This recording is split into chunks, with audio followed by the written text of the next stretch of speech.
Salam saudara-saudari yang dikasihi Tuhan, selamat datang di channel Injil Kabar Baik. Terima kasih kepada saudara-saudari yang sudah subscribe, like dan komen. Subscribe, like, komen dan share video-video saya. Saya mengucapkan banyak terima kasih. Dan yang belum silahkan subscribe, like, komen dan share. Firman Tuhan saat ini berjudul Bahagia karena Suka Firman. Diambil dari Mazmur 1 ayat 1 sampai yang ke-6. Taat firman berbahagia.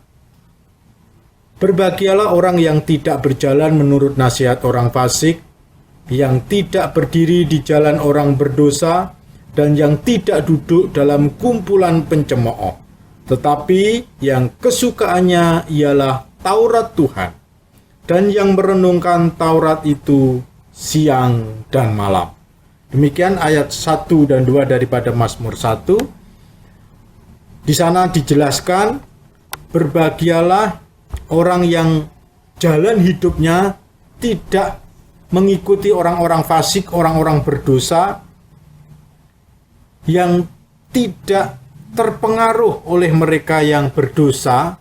Walaupun dunia ini penuh dosa, namun kita tidak boleh mengikuti dosa itu.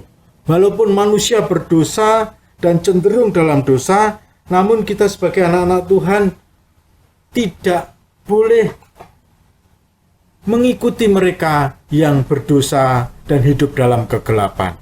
Sebaliknya, kita diajarkan untuk menyukai, mengasihi, merenungkan dan mentaati firman Tuhan siang dan malam. Saudara-saudari yang dikasihi Tuhan, kata Ibrani chepets yang berarti delight, pleasure, kesukaan, desire, keinginan. Jadi anak-anak Tuhan itu berbeda dengan orang-orang dunia. Kebahagiaan orang dunia, orang berdosa, yaitu menuruti kehendaknya yang berdosa dan hal-hal dunia. Sebaliknya, kebahagiaan anak-anak Tuhan ialah suka dan menuruti firman Tuhan. Ini sangat penting. Mungkin banyak dari antara kita orang-orang Kristen yang mengaku percaya kepada Tuhan Yesus, tapi sebelumnya kita belum sampai kepada level suka akan firman Tuhan, mengasihi firman Tuhan, mengasihi Tuhan dan firman-Nya. Kita belum sampai level situ, sehingga kita tidak merasakan sukacita, kebahagiaan ketika kita mengasihi Tuhan dan firman-Nya. Kita malah sebaliknya, ketika kita mendengarkan firman Tuhan, hati kita, pikiran kita, kemauan kita terasa berat, terasa sulit. Kita lebih tertarik akan hal-hal duniawi. Kita lebih suka misalnya nonton TV, lebih suka kita main game, lebih suka kita browsing-browsing di internet dan lain sebagainya. Tetapi firman Tuhan, walaupun sekarang dengan media canggih di dalam smartphone kita masing-masing, kita belum tentu mengasihi dan menyukainya. Dan ini berarti level iman kita belum sampai kepada puncak sebagaimana Tuhan harapkan bagi kita. Sehingga kita tidak mendapatkan kebahagiaan itu. Karena biasanya kebahagiaan itu datang dari apa yang kita sukai, yang kita senangi. Itu terjadi dalam hal-hal duniawi, terlebih juga di dalam hal-hal rohani. Kata Ibrani Asher dapat diterjemahkan berbahagialah atau diberkatilah. Mayoritas terjemahan Alkitab bahasa Inggris, ASV, CEV, GV, KJV, LITV, dan RV menerjemahkannya blessed, diberkatilah. Jadi orang yang berbahagia adalah orang yang diberkati. Orang yang diberkati pasti berbahagia. diberkati apa, mendapat apa.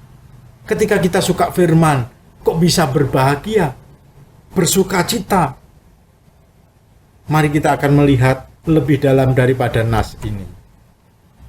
Saudara yang dikasihi Tuhan, di dalam Amsal 13 ayat 21 dituliskan, penulis Amsal mengingatkan, menuliskan hikmat. Orang berdosa dikejar oleh malapetaka, tetapi Tuhan, ia membalas orang benar dengan kebahagiaan. Jadi di sini jelas sekali penulis Amsal tahu bahwa orang berdosa dikejar-kejar malapetaka. Karena dosa-dosanya itu, dosa mengakibatkan malapetaka, dosa mengakibatkan kesedihan, penyesalan, dan penghukuman. Sebaliknya, orang benar dibalas oleh Tuhan dengan kebahagiaan. Di dalam Amsal 10 ayat 28 juga dituliskan, harapan orang benar akan menjadi sukacita, tetapi harapan orang fasik menjadi sia-sia. Sama-sama berharap antara orang benar dan orang fasik, tetapi harapan orang fasik menjadi sia-sia. Harapan orang berdosa disia-sia, karena mereka akan menanggung hukuman daripada dosa-dosanya itu. Sebaliknya orang benar tidak menanggung hukuman daripada dosanya karena hidupnya benar. Mereka beroleh sukacita di dalam Tuhan. Ingat, seluruh Alkitab mengajarkan, Tuhan hanya berkenan kepada orang-orang yang hidupnya benar. Dan ketika kita sudah percaya Yesus sudah dibenarkan, kita wajib dan harus kita untuk hidup di dalam kebenaran seturut firman Tuhan. Sebagaimana diteladankan Tuhan kita Yesus Kristus, hidup dia mentaati kebenaran ketika dia menjelma menjadi manusia di dunia. Berkat yang pertama atau kebahagiaan yang pertama daripada orang yang kesukaannya Taurat Tuhan, kesukaannya adalah firman Tuhan, hidup mereka sempurna. Ayat 3 dan 4 dituliskan, ia seperti pohon yang ditanam di tepi aliran air, yang menghasilkan buahnya pada musimnya, dan yang tidak layu daunnya. Apa saja yang diperbuatnya berhasil. Saudara-saudari yang dikasihi Tuhan, jikalau itu pohon buah ditanam di tepi aliran air, dia akan tumbuh subur, dia akan tumbuh besar, daunnya rimbun, daunnya menghijau dan menghasilkan buah pada musimnya. Itulah kehidupan yang sempurna daripada sebuah pohon. Demikianlah kehidupan yang sempurna seorang manusia. Ketika dia ditanam di dalam kebenaran, maka hidupnya akan menghasilkan kebenaran. Pikirannya, perbuatannya, dan hatinya menghasilkan kebenaran. Itulah hidup yang sempurna. Bukankah Tuhan menginginkan kita untuk hidup di dalam kebenaran sabdanya? Bukankah Adam dinyatakan salah oleh Tuhan karena melanggar kebenaran? Saudara-saudari yang dikasihi Tuhan, jadi hidup yang sempurna bukan hidup di dalam dosa. Hidup yang sempurna adalah hidup di dalam kebenaran. Dan kebenaran di dalam Alkitab itu hanya Tuhan dan firman-Nya. Karena itu, semakin kita mencintai Tuhan, semakin kita suka akan firman-Nya, disitulah hidup kita akan pimpinnya, dituntunnya untuk menjadi hidup yang berbuah. Kita seperti ranting dan Tuhan Yesus seperti pokoknya. Kita diwajibkan berbuah jikalau kita selalu menempel kepada sumber pokok kebenaran, yaitu Sang Kristus sendiri. Nah, saudara-saudari yang dikasihi Tuhan, ini luar biasa. Jadi berkat yang pertama, kebahagiaan yang pertama, orang yang hidupnya seturut firman Tuhan, suka firman Tuhan, merenungkan firman Tuhan siang dan malam dan melakukannya, adalah hidupnya menjadi seperti yang Tuhan inginkan. Hidupnya menjadi sempurna. Sempurnanya sebuah tanaman yang berbuah ialah menghasilkan buah. Demikian juga sempurnanya seorang manusia kalau hidupnya menghasilkan buah-buah kebenaran, buah-buah perbuatan yang benar, buah-buah pemikiran yang benar, buah-buah keinginan yang benar, buah-buah yang kehidupan yang benar seturut dengan sabda Tuhan. Menurut terjemahan King James Version, kata berhasil dalam ayat itu berarti make prosper, menjadi makmur. Bring to perfection, membawa kepada kesempurnaan. Yaitu tadi, sekali lagi, kesempurnaan hidup manusia adalah kalau dia hidup, berpikir benar, perasaannya, hatinya benar, lalu perbuatannya juga benar. Manusia diciptakan Allah untuk menaati dan memuliakan Dia dalam hidupnya. Itulah keberhasilan hidup manusia. Kita tidak mungkin bisa menjadi sempurna, berhasil, jikalau kita tidak suka firman Tuhan. Jikalau kita tidak merenungkan firman Tuhan, jikalau kita tidak mentaati firman Tuhan. Sebaliknya, kita akan dilihat oleh Tuhan, kita akan dinilai oleh Tuhan, dan kita akan diadili oleh Tuhan karena kesalahan itu. Berkat yang kedua, saudara-saudari yang dikasihi Tuhan, dicatat di dalam ayat 4-6 Mazmur pasal 1 tadi.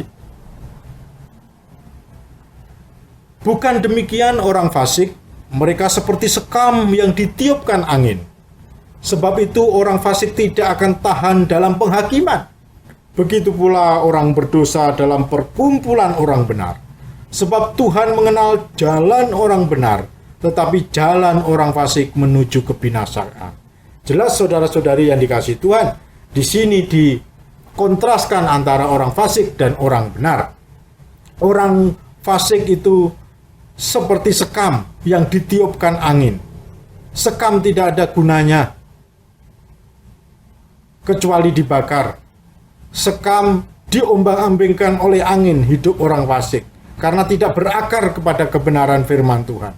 Dan yang mengerikan lagi, orang fasik tidak akan tahan dalam penghakiman. Penghakiman Tuhan, saudara-saudara yang dikasihi Tuhan, Alkitab mengajarkan kepada kita. Dan sama seperti manusia ditetapkan untuk mati hanya satu kali saja, dan sesudah itu akan dihakimi. Ibrani 9 ayat 27 mengingatkan kita. Jadi setiap orang akan dihakimi kehidupannya, pikirannya, hatinya. Terlebih juga perbuatan mereka. Perbuatan orang-orang fasik yang berdosa tidak akan tahan dalam penghakiman. Mereka akan dihakimi oleh Tuhan, dan Tuhan akan menyatakan mereka salah. Dan ketika mereka salah, maka Tuhan akan menghukum mereka. Nah, ini saudara-saudari yang dikasihi Tuhan. Karena itu penting untuk kita mengerti firman Tuhan. Penting untuk kita memahami kebenaran-kebenaran firman Tuhan agar hidup kita benar.